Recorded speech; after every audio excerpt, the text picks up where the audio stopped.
En este video continuaremos profundizando respecto a los alimentos funcionales. Al final del video pasado decíamos, bueno, en realidad cualquier alimento puede ser funcional porque todos generan aportes nutricionales y generan algún tipo de bienestar.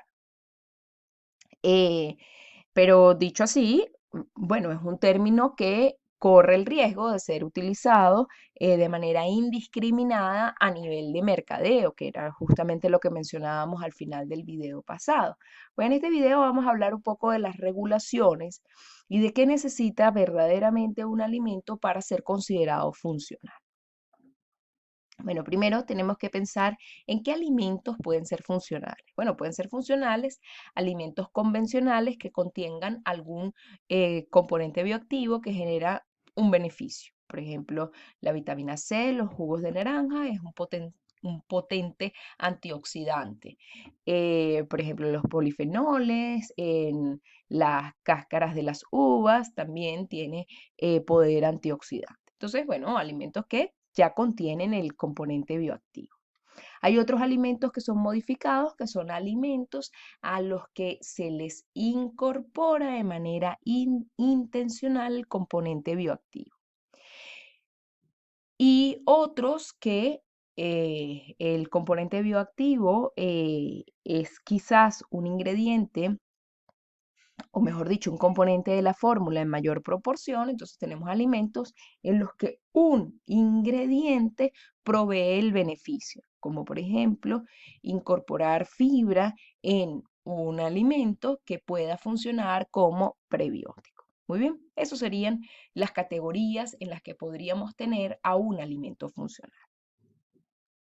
Si hacemos un poco de historia, los alimentos funcionales fueron definidos por primera vez en Japón. Se formó el programa de alimentos para usos específicos, FOSHU, que es un organismo que se formó en 1991 y que fue o es el líder en la regulación de alimentos funcionales. ¿Qué exige o qué exigía este programa? Bueno, exigía que para poder hacer una declaración de propiedad saludable se debía poseer evidencia científica de ese beneficio. ¿Ok? Eh, los fabricantes de alimentos en términos generales tienen cuatro formas a través de las cuales pueden comunicar a los consumidores de algún beneficio nutricional o algún contenido nutricional especial que tengan los alimentos. Por ejemplo, declaraciones del contenido de nutrientes, declaraciones de función, declaraciones de salud y declaraciones de salud calificadas, ¿sí? En esta última categoría se permiten 6 alegaciones. Por ejemplo, dermatitis, riesgo de cáncer, riesgo de enfermedades cardiovasculares, cognitivas, desarrollo de diabetes e hipertensión. Tenemos que tener claro que una declaración de propiedad funcional son aquellas que afirman o sugieren que existe una relación entre el nutriente en el alimento y la salud. Por ejemplo, esta leche que posee un mayor porcentaje de calcio puede contribuir a fortalecer los huesos. Esta leche con calcio y vitamina D fortalece la salud ósea. ¿Ok? Cuando nosotros hablamos de propiedades saludables, bueno, son aquellas que vinculan al consumo de un alimento que contenga uno o más componentes que favorecen la reducción de los riesgos de padecer una enfermedad. Por ejemplo, los fitoesteroles contribuyen a reducir el nivel de colesterol en sangre, disminuyendo el riesgo de padecer enfermedades cardiovasculares. Entonces, fíjense que se tratan de declaraciones que no son afirmaciones tajantes. Estamos sugiriendo, se sugiere que el alimento o el compuesto bioactivo agregado contribuye o puede contribuir a alguna, digamos, algún beneficio a la salud.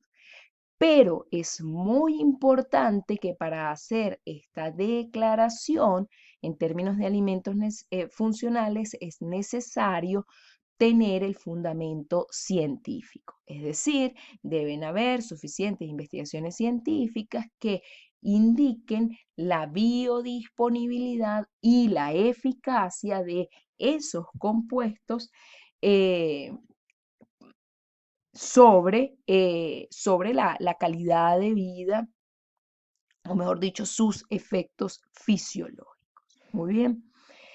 Bueno, hemos puesto en esta diapositiva un término que es importante definir, que es el término de biodisponibilidad.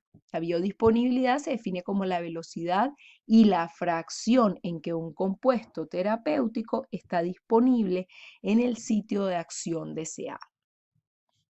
Una vez que se establece la biodisponibilidad, entonces se hacen estudios de eficacia, que son los estudios que indican que el compuesto bioactivo, una vez que es absorbido, genera los resultados deseados. Es importante tener en cuenta, en términos de alimentos funcionales, y es que un compuesto bioactivo puede efectivamente tener eficacia en la prevención de alguna condición de salud.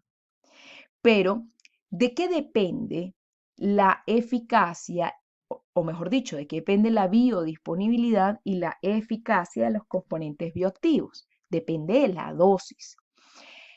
Eh, en algunos casos, las dosis que se requieren, por ejemplo, de antioxidantes es una dosis excesiva, que es imposible cumplir o cubrir con la ingesta de apenas una o dos porciones de la fruta. Eso por un lado. Por otro lado, en términos de la biodisponibilidad, debemos tener claro que la biodisponibilidad de cualquier nutriente o de cualquier compuesto bioactivo está gobernada por la composición y microestructura del alimento. Existen interacciones entre nutrientes y componentes no nutricionales que pueden ser bioactivas, que puede ser sinérgica, que puede ser aditiva, pero también tenemos interacciones entre nutrientes y compuestos bioactivos que más bien puede ser antagónica, es decir, que el nutriente inhiba la biodisponibilidad o disminuya la biodisponibilidad y obviamente va a disminuir la eficacia potencial que tiene ese componente bioactivo sobre la condición de salud. Entonces, esos son aspectos muy importantes que debemos considerar a la hora de, bueno, las declaraciones de salud o las declaraciones de salud calificadas que se hacen en torno a componentes en un alimento que están de manera natural o que han sido agregados de manera intencional. Bueno, ¿qué cosas podemos resumir en torno a los alimentos funcionales? Bueno, lo primero es que se debe tratar de un alimento convencional, un alimento cotidiano, que deben ser consumidos como parte de un régimen normal en cantidades normales. Deben tener efectos positivos comprobados sobre una o más funciones, además de su valor nutritivo. Y bueno, algo importante de lo cual hablaremos en profundidad en este curso es que el incorporar un componente bioactivo para poder hacer una declaración de alimento funcional no debería afectar las propiedades funcionales, perdón, no debería afectar las propiedades sensoriales del alimento. Bueno, porque muy probablemente si se afectan estas propiedades nutricionales, estaremos Si se afectan estas propiedades sensoriales, probablemente estaremos afectando el nivel de agrado o de aceptabilidad por parte del consumidor.